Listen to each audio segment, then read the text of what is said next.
Assalamualaikum warahmatullahi wabarakatuh. Bapak, Ibu, saudara-saudara sebangsa setanah air, pagi tadi saya telah memimpin rapat terbatas secara virtual tentang Undang-Undang Cipta Kerja bersama jajaran pemerintah dan para gubernur. Dalam undang-undang tersebut terdapat 11 klaster yang secara umum bertujuan untuk melakukan reformasi struktural dan mempercepat transformasi ekonomi. Adapun klaster tersebut adalah urusan penyederhanaan perizinan, urusan persyaratan investasi, urusan ketenagakerjaan, urusan pengadaan lahan, urusan kemudahan berusaha, urusan dukungan riset dan inovasi, urusan administrasi pemerintahan, urusan pengenaan sanksi, urusan kemudahan pemberdayaan dan perlindungan UMKM, urusan investasi dan proyek pemerintah, serta urusan kawasan ekonomi. Dalam rapat terbatas tersebut, saya tegaskan mengapa kita membutuhkan Undang-Undang Cipta Kerja. Pertama, setiap tahun ada sekitar 2,9 juta penduduk usia kerja baru, anak muda yang masuk ke pasar kerja, sehingga kebutuhan atas lapangan kerja baru sangat-sangat mendesak. Apalagi di tengah pandemi, terdapat kurang lebih 6,9 juta pengangguran dan 3,5 juta pekerja terdampak pandemi COVID-19. Dan sebanyak 87% dari total penduduk bekerja memiliki tingkat pendidikan setingkat SMA ke bawah, di mana 39% berpendidikan sekolah dasar. Sehingga perlu mendorong penciptaan lapangan kerja baru, khususnya di sektor padat karya. Jadi, Undang-Undang Cipta Kerja bertujuan untuk menyediakan lapangan kerja sebanyak-banyaknya bagi para pencari kerja serta para pengangguran. Kedua, dengan Undang-Undang Cipta Kerja akan memudahkan masyarakat, khususnya usaha mikro kecil, untuk membuka usaha baru. Regulasi yang tumpang tindih dan prosedur yang rumit dipangkas.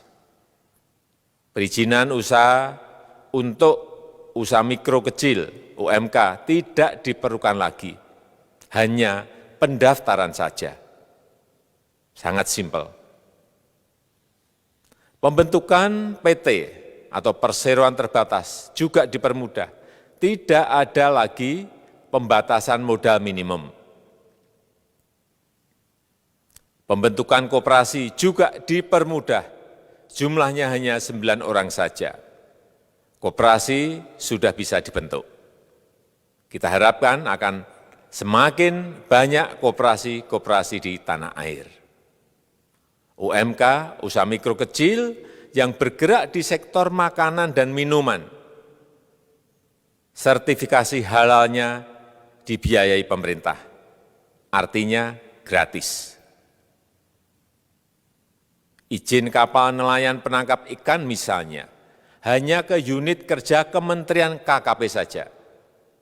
Kalau sebelumnya harus mengajukan ke Kementerian KKP, Kementerian Perhubungan, dan instansi-instansi yang lain. Sekarang ini cukup dari unit di Kementerian KKP saja. Ketiga, Undang-Undang Cipta Kerja ini akan mendukung upaya pencegahan dan pemberantasan korupsi.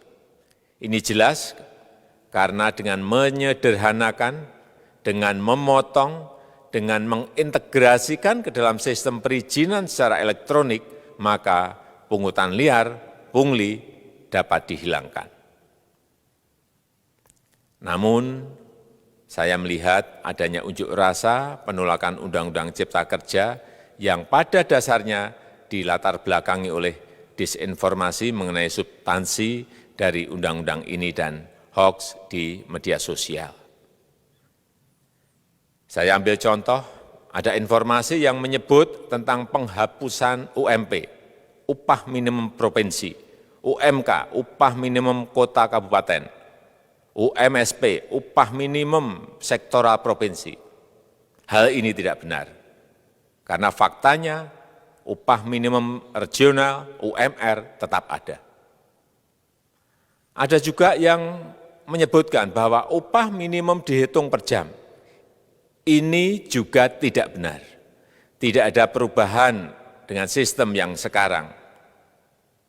Upah bisa dihitung berdasarkan waktu dan berdasarkan hasil. Kemudian adanya kabar yang menyebutkan bahwa semua cuti sakit, cuti kawinan, cuti khitanan, cuti baptis, cuti kematian, cuti melahirkan, dihapuskan. Dan tidak ada kompensasinya. Saya tegaskan juga ini tidak benar. Hak cuti tetap ada dan dijamin. Kemudian apakah perusahaan bisa mem-PHK kapanpun secara sepihak? Ini juga tidak benar. Yang benar, perusahaan tidak bisa mem-PHK secara sepihak.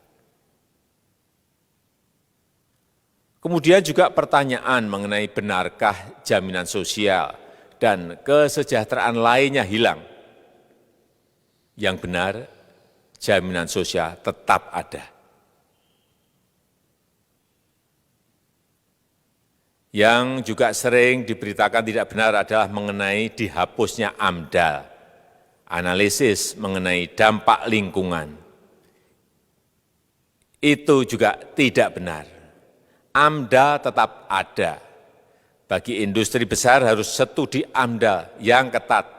Tetapi bagi UMKM lebih ditekankan pada pendampingan dan pengawasan. Ada juga berita mengenai Undang-Undang Cipta Kerja ini mendorong komersialisasi pendidikan. Ini juga tidak benar. Karena yang diatur hanyalah pendidikan formal di kawasan ekonomi khusus, di KEK. Sedangkan perizinan pendidikan tidak diatur di dalam Undang-Undang Cipta Kerja ini. Apalagi perizinan untuk pendidikan di pondok pesantren. Itu tidak diatur sama sekali dalam Undang-Undang Cipta Kerja ini. Dan aturannya yang selama ini ada tetap berlaku. Kemudian diberitakan bahwa keberadaan bank tanah. Bank tanah ini diperlukan untuk menjamin kepentingan umum, kepentingan sosial, kepentingan pembangunan nasional, pemerataan ekonomi, dan konsolidasi lahan serta reforma agraria. Ini sangat penting untuk menjamin akses masyarakat terhadap kepemilikan tanah, kepemilikan lahan, dan kita selama ini tidak memiliki bank tanah. Saya tegaskan juga bahwa Undang-Undang Cipta Kerja ini tidak melakukan resentralisasi kewenangan dari pemerintah daerah ke pemerintah pusat. Tidak ada. Perizinan berusaha dan pengawasannya tetap dilakukan oleh pemerintah daerah sesuai dengan NSPK, norma, standar, prosedur, dan kriteria yang ditetapkan pemerintah pusat.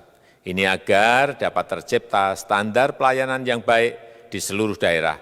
Dan penetapan NSPK ini dapat nanti akan diatur di dalam PP atau peraturan pemerintah. Selain itu, kewenangan perizinan untuk non-perizinan berusaha tetap ada di Pemda, sehingga tidak ada perubahan. Bahkan kita melakukan penyederhanaan, melakukan standarisasi jenis dan prosedur berusaha di daerah. Dan perizinan berusaha di daerah diberikan batas waktu. Ini yang penting di sini. Jadi ada service level of agreement. Permohonan perizinan dianggap disetujui bila batas waktu telah terlewati.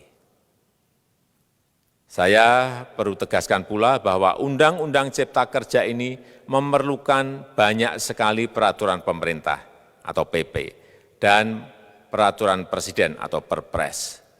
Jadi setelah ini akan muncul PP dan Perpres yang akan kita selesaikan paling lambat 3 bulan setelah diundangkan.